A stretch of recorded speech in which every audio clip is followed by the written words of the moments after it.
Standing up for Julian Assange is a fight for our future because it's not just his life that's in the target hairs.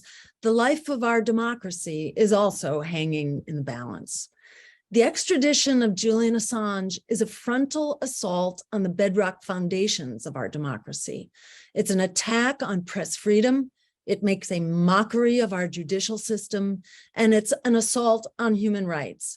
We implore Attorney General Garland and President Biden to drop this monstrous case now. Assange is being persecuted as a publisher for exposing war crimes, corruption, and torture committed by government in our name.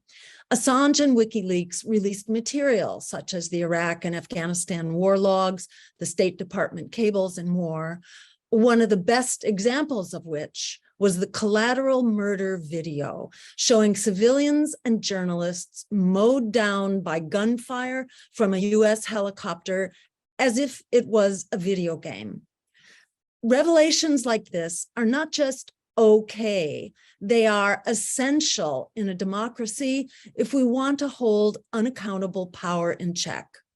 If we don't hold unaccountable power in check, it's not a democracy, which is why the press needs to be a watchdog like Julian Assange, not a lapdog like the corporate media. These kinds of exposures that Assange made should be a routine practice of journalism, as in the case of the Pentagon Papers in 1971, published by the New York Times and the Washington Post.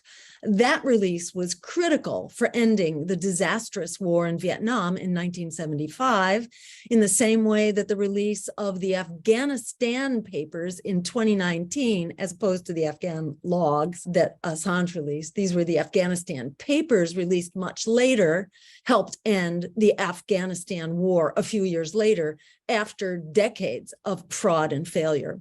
We need that kind of watchdog journalism right now, as we are being plunged headlong into not one, but two resurgent Cold Wars, including one that is glowing red hot right now in Ukraine, producing a boundless new source of revenue for war profiteers who sponsor government as we know it.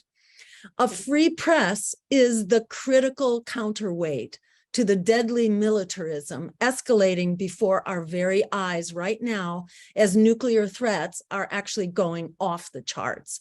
So a big shout out to all the watchdog journalists who show up and cover Julian Assange. You are all heroes, and we need you more than ever.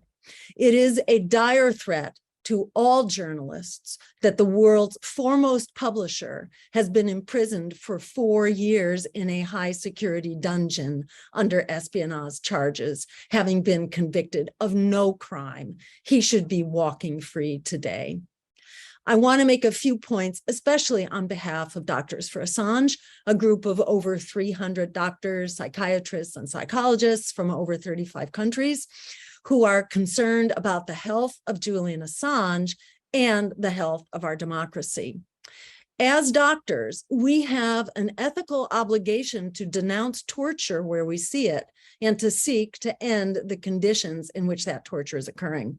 That is why we have called for an end to the legal persecution of Julian Assange since our founding 3 years ago, and why we again call for an end to extradition for once and for all now. The threats to Assange's health are the result of psychological torture as assessed by medical specialists in the field and the UN rapporteur on torture at the time, Nils Melzer. Psychological torture is not torture light. It is a life-threatening condition created by extraordinarily cruel, unusual, and inhuman conditions. In this case, Julian Assange has been subjected to over 10 years of arbitrary detention, much of it in solitary, an endless stream of character assassinations, which he has been unable to respond to because he's been locked up and basically incommunicado, and an Orwellian legal persecution that has systematically violated the rule of law violated due process, and has had little to no basis in fact. The agencies persecuting him have also blocked his legal defense by putting him in solitary, where he was not allowed to meet with his lawyers. They also put him in a plastic box in the courtroom so that he could not also communicate with his lawyers at the critical time of his trial. They have surveilled him and his attorneys. They have ensnared him for extradition and targeted him for assassination by the CIA. Several of these factors, each alone, would result in the case being thrown out if it were a real court of law, which unfortunately it is not. Notably, there appear to be at least 3 agencies of the US government involved: the Department of Justice conducting the lawless prosecution, the CIA spying on Julian Assange at the Ecuadorian embassy and plotting to assassinate him, and the FBI, who oversaw computer crimes in Iceland committed by the notorious hacker Sabu, who was collaborating with the FBI at the time, in a plot to implicate Assange in computer crimes. And all of this was corroborated and indeed reported by the government of Iceland. The bottom line is that there are some very big guns generating psychological pressure equivalent to torture, which have been grinding down on Julian Assange's psychological and physical health for years. This generated not only the risk of suicide, but also the risk of physical illnesses like cardiovascular disease, which is known to increase under conditions of psychological stress. These concerns have been critical to the legal proceedings because extradition from the United Kingdom cannot take place if the life of the person extradited would be at risk. The judge in the lower court, the so-called magistrate court in the UK, denied the extradition to the United States on the basis of a very clear danger to Assange's life based on the risk of suicide under the brutal and barbaric conditions of US prisons.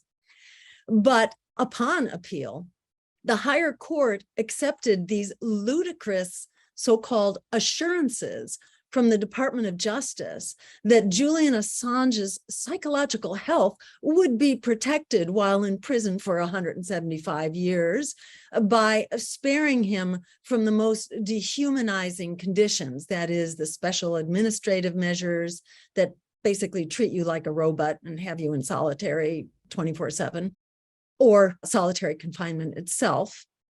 All the while, the Department of Justice was reserving the right to change their minds at any time once they actually had Assange in their clutches. So they're providing these completely absurd assurances. And what was especially laughable is that while the Department of Justice was busy assuring the court that, oh yes, we will take very good care of Assange's psychological health, we will treat him with kid gloves, they failed to recognize or to acknowledge that his physical health was actually crashing right before their very eyes when he actually had a mini stroke in the courtroom during the proceedings. And the prosecution didn't even notice, or they didn't acknowledge this was happening. Yet, ironically, here they are trying to assure the world that they are going to take very good care of Julian Assange's psychological health, if only we will entrust them with his life. This makes absolute mincemeat of the argument that Assange could be extradited without risking his life. These sham assurances were just the latest in a long stream of absurdities that make a complete mockery of the judicial system in this case. These include the concocted Swedish allegations, the so-called rape allegations at the outset of the legal persecution.